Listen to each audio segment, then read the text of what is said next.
What happens when Hollow Knight, Sekiro, and Katana Zero decide to get a cat?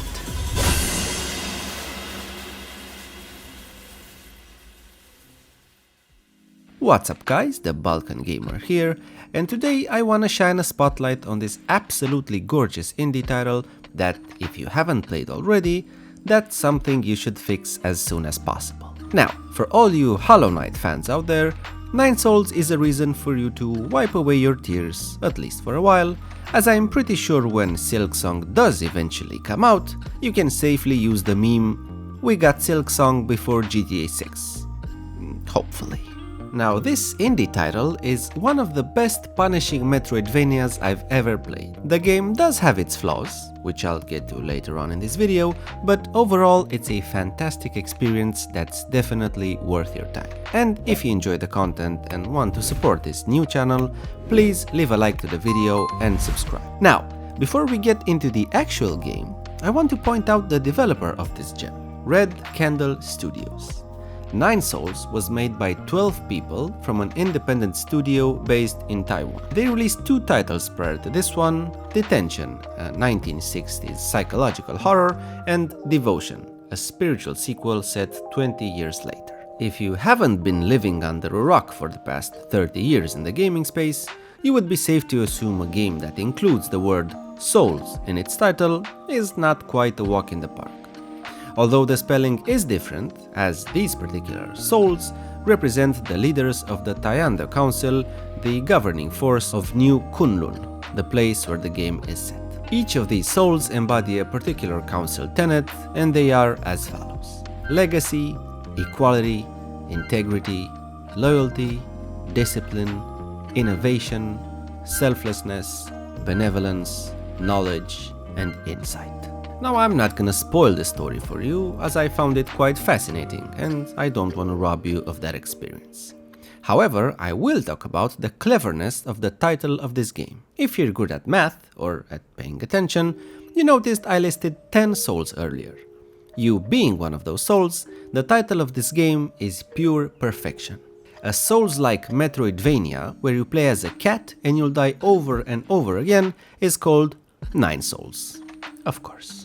So we've established the art style and the story of this game are really good. But what about the gameplay? Well, in short, I wouldn't have called this video your Hollow Knight fix if the gameplay wasn't great. At first, I must admit I struggled a bit, but after a couple of hours, I fell in love with the combat of 9 Souls. At your disposal, you have just your basic attack at first, a parry and a dodge. Now, it wouldn't be advised to use only your dodge throughout this game, as perfect parries reward you with chi, which can be used to attach powerful talismans onto your opponents that deal massive damage. So, I naturally gravitated towards getting good with the parry. And that parry, my friends, is extremely satisfying. Sekiro fans, you'll be eating good with this one. However, what I absolutely loved about this game was the fact that even though it might seem great at first to only use the parry, the true martial art expert should use a combination of both parrying and dodging. While playing this game, I came to experience something quite powerful, I think. You play as E, a short humanoid cat that's an expert in martial arts. What I found fascinating is that I was performing best at this game when I became one with my character, as it were. What do I mean by that? Usually, a Souls-like will test your nerves. You will enter a boss battle with your heart pumping.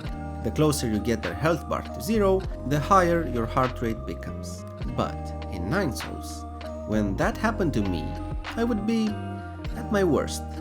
I kept rushing into battles, I missed parries over and over. I was getting annoyed I need to travel 45 seconds until I reach the boss that killed me 20 times before, and so on. But when I was truly calm, zen even, I could beat bosses without even getting hit. And I found that fascinating. When you truly take a breath before a fight, wait for all the attacks that you've learned, parry them, and strike when you know you have a window, that's where 9 Souls truly shines for me. It's easy to fall in love with the combat of this game, and I have a feeling you will too. Now, in my opinion, the game gets easier as you advance through it. Not because the enemies themselves become weaker or stay the same, but because you constantly upgrade your character as you go. In terms of character progression, the game is paced really well. There are two types of progression mechanics in Nine Souls.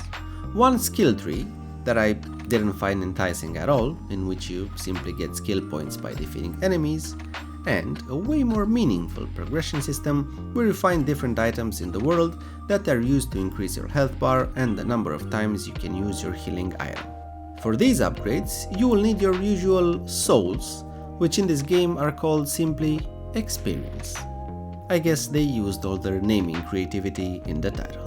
Not only the art style stands out in Nine Souls, but the animation as well. There are lots of details in this game that make it special, and I'll give you two examples. One is where your character, E, has very little on his health bar left and he starts coughing blood. The other one, which impressed me even more because they went out of their way for this one in particular, is when you get to a point in the story where a character gets badly injured. Now, the cool thing happens when you try to dodge. Your character being badly injured, obviously he can't dodge now. Nothing special so far. But when you press the dodge button, instead of it not doing anything, like you would expect in most games that have the pleasure of taking away your abilities for a while, your character actually fumbles and falls to the ground. That amount of attention to detail is so cool, and the game has plenty more. Okay, now time for the not so great aspects of Nine Souls. One I just mentioned, the skill tree, which doesn't have anything worth your excitement. All the cool stuff you learn in this game are purely by progressing through the story. But it's not necessarily a negative, more like a nitpick. However, one thing that I absolutely dreaded in this game was the fast travel. More specifically, the absence of fast travel. This is not a spoiler or anything, more like a warning, but I unlocked fast travel after around 10 hours of gameplay. 10 hours of gameplay. Why? I want to know why. Really. I don't see any advantage whatsoever why fast travel is locked throughout the first half of the game.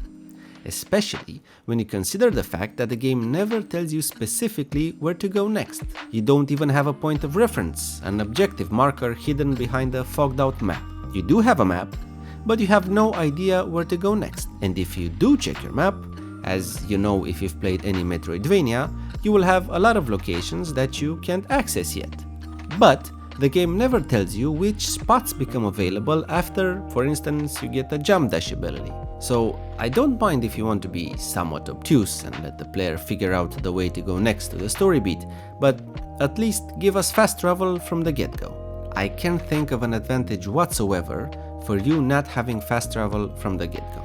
Luckily, we're in 2025, so using the internet will easily guide you to your next objective, thus fixing the problem. But let's not end on a negative note, as this game deserves quite the opposite. Nine Souls is a fantastic video game, full of creativity, and once you master its combat, you will become addicted.